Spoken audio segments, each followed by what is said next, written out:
A hidrostática. Introdução. A hidrostática é um conceito que explica várias coisas do nosso cotidiano e define os estudos de fluidos em geral que estejam em repouso, sem a atuação de forças externas e suas propriedades. A palavra vem de hidro, que significa água, e estática significa corpos rígidos. Os fluidos em geral são os líquidos e gases, sendo assim o principal fluido a água e a atmosfera terrestre.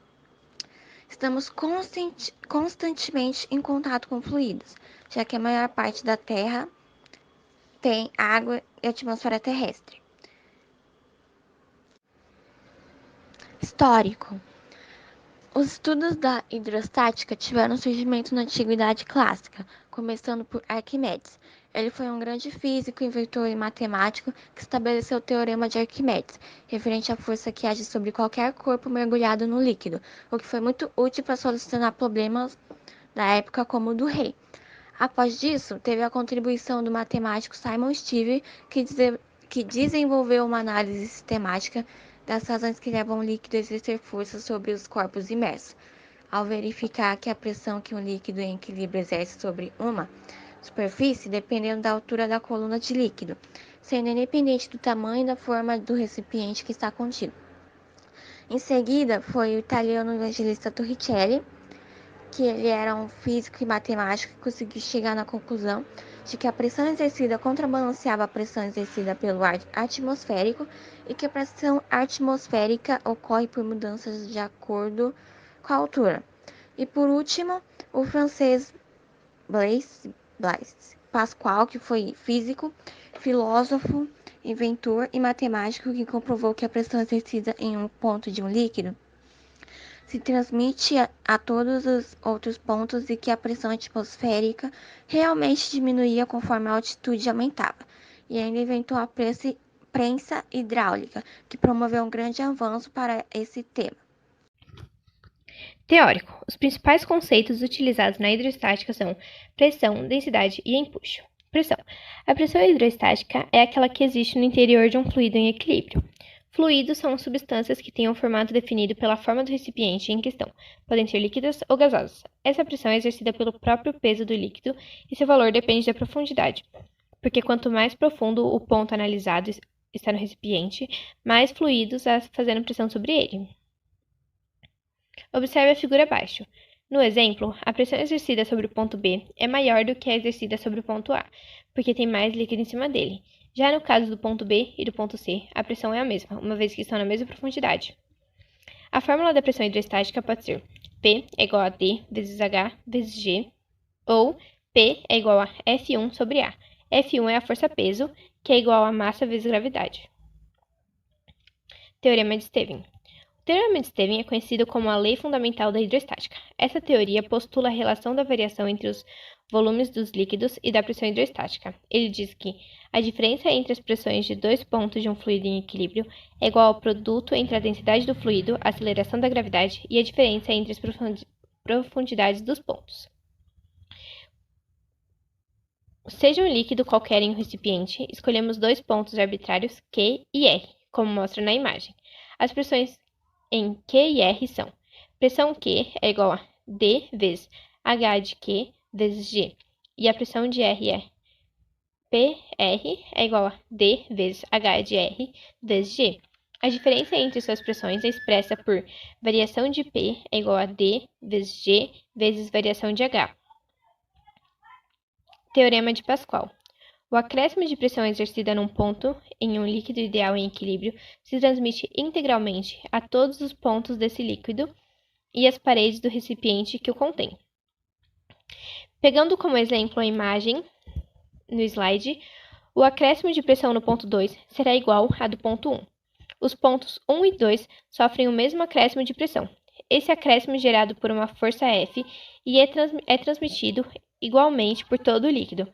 Com esse princípio, funciona a prensa hidráulica.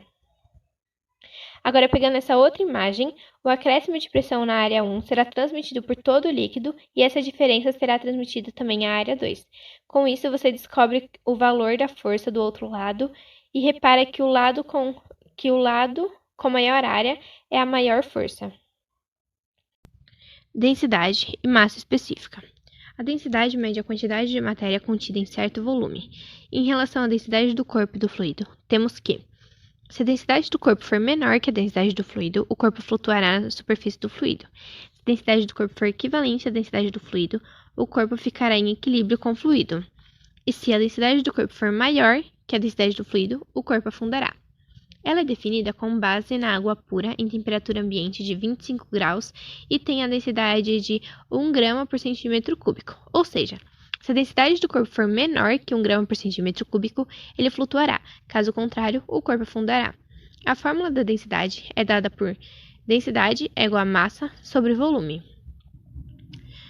Se o corpo é maciço e homogêneo, a sua densidade coincide com a massa específica do material que a constitui. Então, se densidade é igual a massa sobre volume, o cálculo da massa específica é μ é igual a massa sobre volume. Os conceitos citados acima são semelhantes, mas quando falamos de massa específica, nos referimos à substância e só é levado em conta o volume da substância. Já a densidade é o corpo, ou seja, temos que levar em conta todo o volume do corpo. Empuxo. Empuxo é uma força hidrostática que atua sobre o corpo que está imerso em um fluido. O empuxo tem valor igual ao peso do fluido que foi deslocado, devido à entrada do corpo. Essa força aponta para cima e é dependente do volume imerso, da densidade do fluido, bem como da aceleração da gravidade. Como exemplo, podemos pensar no nosso corpo que parece mais leve quando estamos dentro d'água, seja na piscina ou no mar. O matemático grego Arquimedes foi quem realizou uma experiência hidrostática que permitia calcular o valor da força empuxo, vertical e para cima, que torna um corpo mais leve no interior de um fluido. Note que ela atua em sentido contrário à força-peso. A forma para o cálculo do empuxo é E é igual a dF vezes VFD vezes G, onde E é igual a força-empuxo, dF é igual a densidade do fluido, VFD é igual ao volume do fluido e G, a aceleração da gravidade. Curiosidade e aplicações. 1. Hemisfério de Magdeburg. Quem criaram a Clay, o campanha Guarp tem uma equipe com ao ar livre para demonstrar a eficiência de sua bomba de Paco e comprovar o efeito da pressão atmosférica. Ele fabricou 2 hemisférios de ferro de 14 centímetros de diâmetro, capaz de formar um ambiente totalmente hermético colocado em concreto. Depois de evacuado, ele colocou que capaz numa espécie de cabo de guerra para separar os 2 hemisférios. Os cavalos fracassaram na missão, porque não conseguiam produzir a porca necessária para separar, que era de 560 N, devido à diferença de pressão dentro e fora do sistema formado pelo hemisfério. A pressão interna de 1 atm é maior que a interna de 0 atm. Como pode ver na imagem abaixo. 2. Princípio de Pascal. Por exemplo, suponha que você segure uma alavanca em uma mão e bata de um lado dela com a palma da outra mão com força. A carga da alavanca do lado oposto ao impacto vai se abrir. Pelo princípio de Pascal, a pressão transmitida inteiramente pela alavanca que é a parte oposta é suficiente para romper a carga, enquanto que a parte que cobriu o impacto não cobre nenhum dano aparente. 3.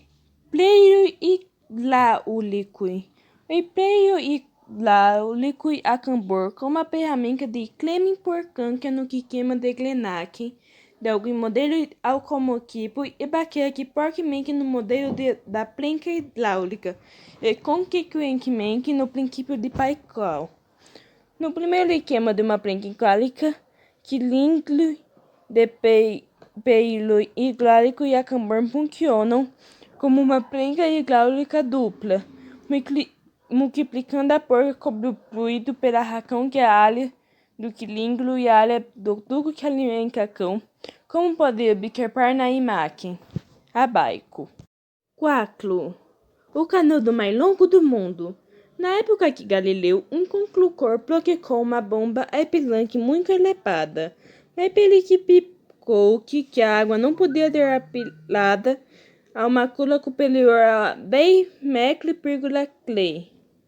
Colliep afirmou: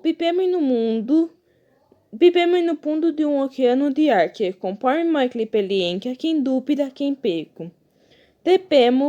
Dependo por que quer cobrir um corpo, uma pressão atmosférica.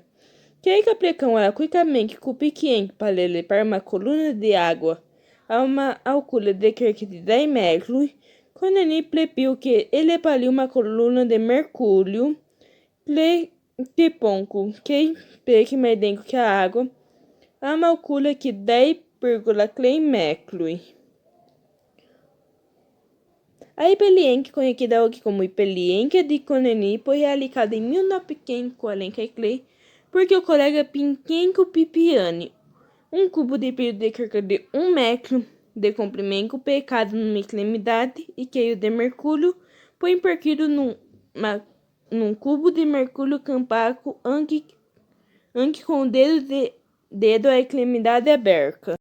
A coluna de mercúrio baixa, que é uma altura próxima de 15 centímetros, como no impacto de Korichelli, acima da coluna, forma que um paco, o teorema de Kelvin, mostra que a pressão atmosférica π é dada por π igual a PHQ, onde P é a densidade do mercúrio, ou seja, a pressão atmosférica equilibra a pressão da coluna de mercúrio, e pode ver a fórmula abaixo.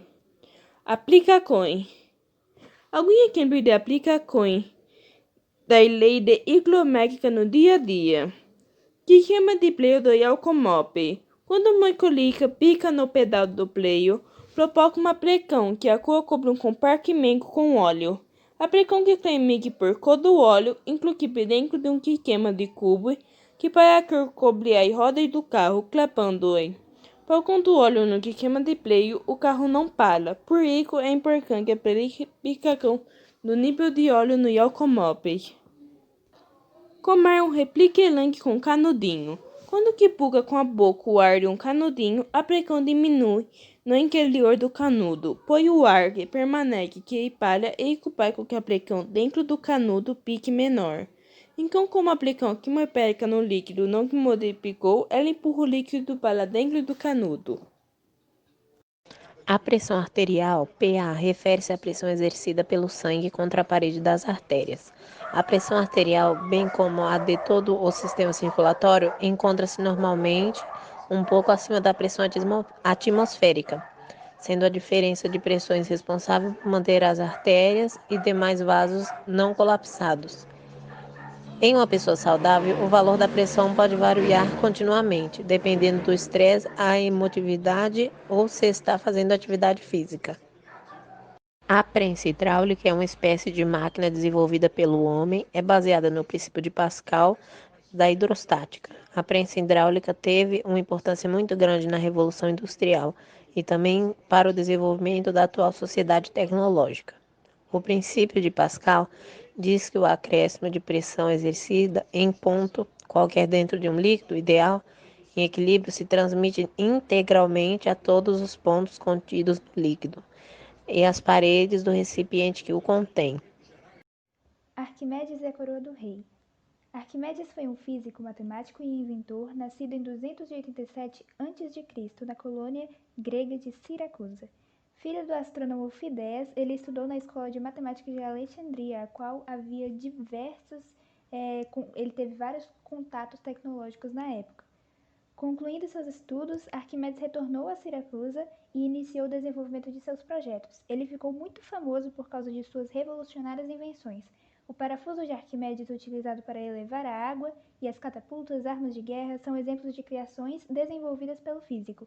Outro importante invento do estudioso foi o uso das alavancas para mover cargas pesadas. A respeito disso, o próprio Arquimedes disse: "Dê-me um ponto de apoio e uma alavanca, e eu moverei o mundo." O princípio de Arquimedes. Arquimedes notou que quando estamos mergulhados na água, podemos sentir uma sensação agradável de leveza em nossos corpos. Isso acontece porque quando estamos imersos em um fluido, esse exerce uma força que nos empurra para cima. Arquimedes foi quem, pela primeira vez, verificou esse fenômeno durante um banho. Após essa descoberta, ele estabeleceu o teorema do empuxo ou o teorema de Arquimedes. Um fluido em equilíbrio age sobre um corpo nele imerso, parcial ou totalmente, com uma força vertical orientada de baixo para cima, denominada empuxo, aplicada no centro da gravidade do volume de fluido deslocado, cuja intensidade é igual ao peso do volume de fluido deslocado. Arquimedes e a coroa do rei. Arquimedes e a coroa do rei é um mito que é utilizado para se explicar como Arquimedes chegou até o resultado do empuxo. Era uma vez um rei e um sábio. O rei se chamava Hierão e o sábio Arquimedes. Os dois viviam em Siracusa, cidade-estado de Grécia Antiga. O rei mandou fazer uma coroa todinha de ouro, mas ouviu uns boatos de que o ouvires não tinha usado apenas ouro para fazer a coroa e ficou desconfiado. Mas se a coroa era totalmente dourada e se parecia muito com o ouro puro, como fazer então para ter certeza que não era ouro sem ter que destruí-la? O rei consultou o filósofo Arquimedes para resolver o problema da coroa de uma vez por todas, provar se ela era toda de ouro ou não. Estava o sábio grego um belo dia a tomar banho numa banheira, entretido com esta questão, e de repente ele teve um vislumbre da solução. Saiu correndo pelas ruas da cidade gritando Eureka, Eureka, que em grego significa descobri. O que ele descobriu foi o que hoje chamamos de princípio de Arquimedes, que se baseia no empuxo ou impulsão. A partir dele, podemos afirmar que um corpo imerso em um líquido irá flutuar, afundar ou ficar neutro de acordo com o peso do líquido deslocado por este corpo. Ou seja, se o peso do líquido deslocado por um objeto for maior que o peso do corpo, ele irá flutuar. Mas se o peso do objeto for superior ao peso do líquido deslocado, o corpo irá afundar. Se for igual, ficará no meio do caminho, não afunda e nem flutua. E assim percebeu como poderia provar a fraude dos ouvires. Ele observou que blocos da mesma massa, feito de prata e de ouro, faziam transbordar diferentes volumes de água, por serem materiais de densidade diferentes. Os blocos não tinham o mesmo tamanho, ou volume. Então ele mergulhou numa bacia cheia de água um bloco de ouro de massa igual à da coroa e mediu o volume da água que transbordou. Fez a mesma coisa com um bloco de prata. O volume de água que transbordou quando mergulhou o bloco de ouro era menor que o volume de água quando mergulhou o bloco de prata. Repetiu a experiência com a coroa e verificou que o volume de água que transbordou era maior que o do bloco de ouro e menor do que o do bloco de prata. Conclusão. De maneira geral, a hidrostática estuda fluidos em repouso por meio de conceitos como pressão, volume e densidade. A pressão hidrostática é aquela exercida internamente pelo fluido em repouso e é proporcional à profundidade dele. Ao inserir um corpo em um fluido, uma força chamada empuxo atua sobre ele tentando expulsá-lo. O estudo da hidrostática é muito importante porque ela está presente no nosso dia a dia de diversas maneiras, como por exemplo em represas onde a barragem precisa ser reforçada na parte inferior por causa da pressão hidrostática. Sem esse conhecimento, as barragens poderiam romper e causar tragédias. Podemos observá-la até mesmo na água que sai da nossa torneira, algo que parece simples, porém é essencial.